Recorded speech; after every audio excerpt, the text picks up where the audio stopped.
Are you tired of all the baloney? Well, you know what you need.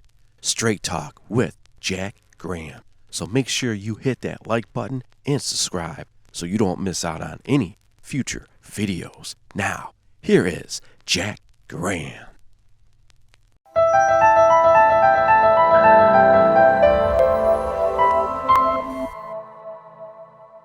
Thank you for being here. Thank you for taking some time to listen to these videos.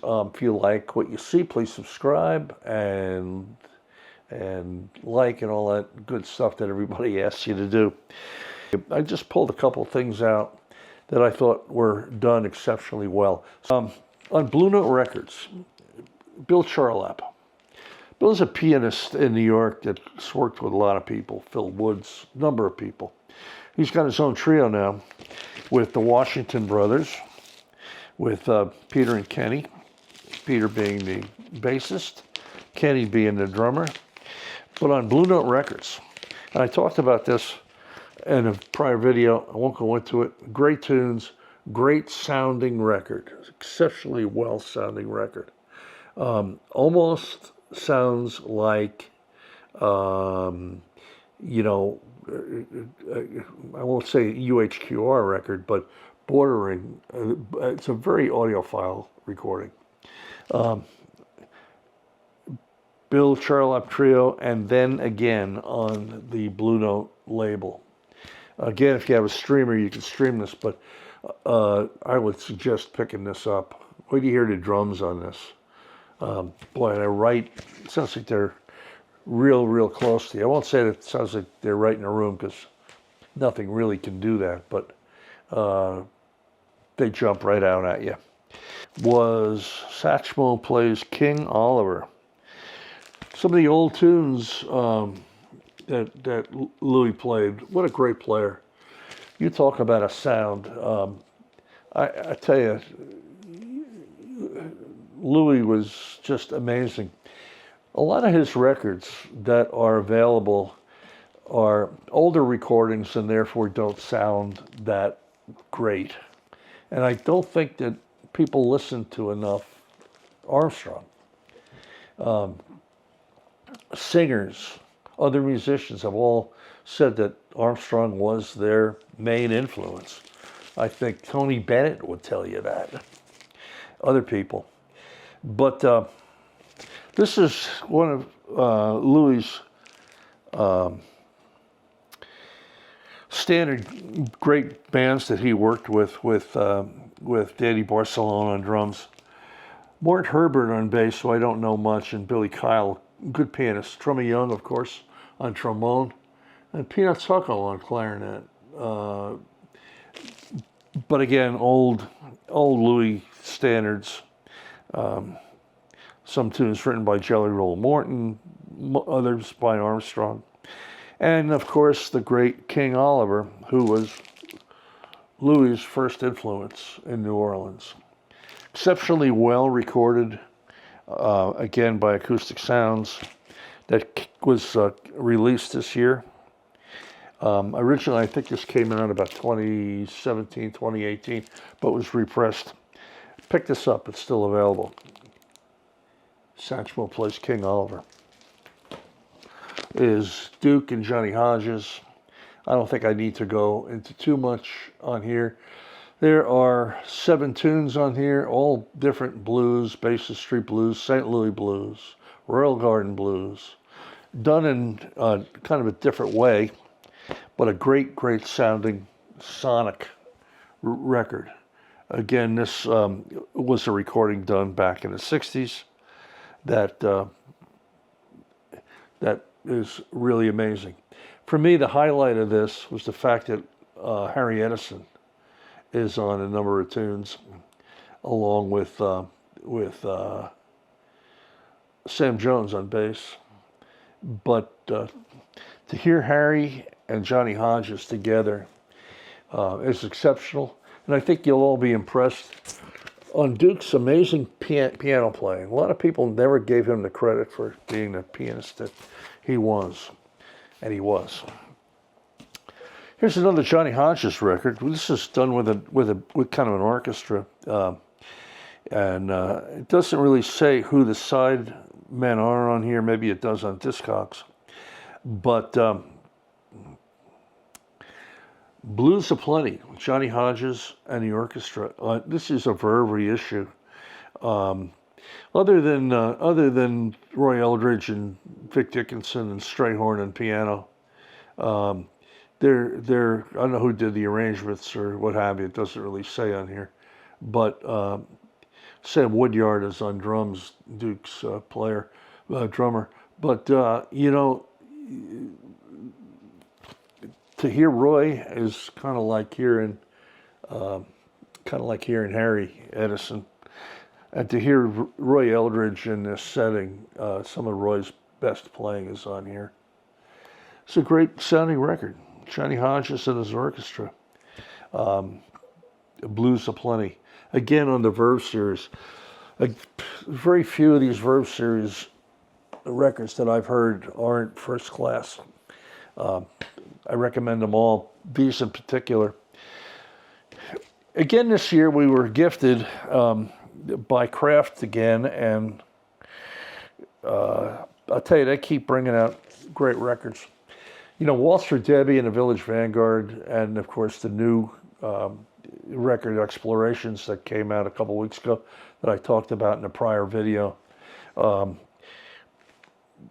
What great sounding records, but what great playing. Sometimes, you know, when we listen to the acoustics and the remastering of these records, I think sometimes we tend to get away from the musicianship that's on here. And Explorations is one.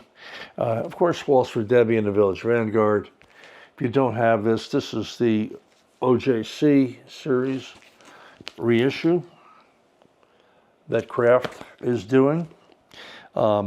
Very affordable and very good sounding records. I'm going to tell you, frankly, this record here is probably about 80% as good sounding as the UHQR. UHQR is $150. This is a lot less. Is the UHQR worth having? Of course it is. I don't own every HQR that has been reissued, but I do own Waltz for Debbie and the Vanguard because they sound so great. But I have to tell you, this isn't that much different in sound. But the playing is just amazing, just amazing. And don't lose sight of the playing when you're listening to these great sounding records. Again, a Riverside reissue, Cannonball. Mean what I say. Interesting thing about this record is it's kind of the Miles Quintet group with Cannonball and Bill Evans, but he used he used Percy Heath and Connie Kay on this record. And those two gentlemen, as you probably know, were known as players with the Modern Jazz Quartet.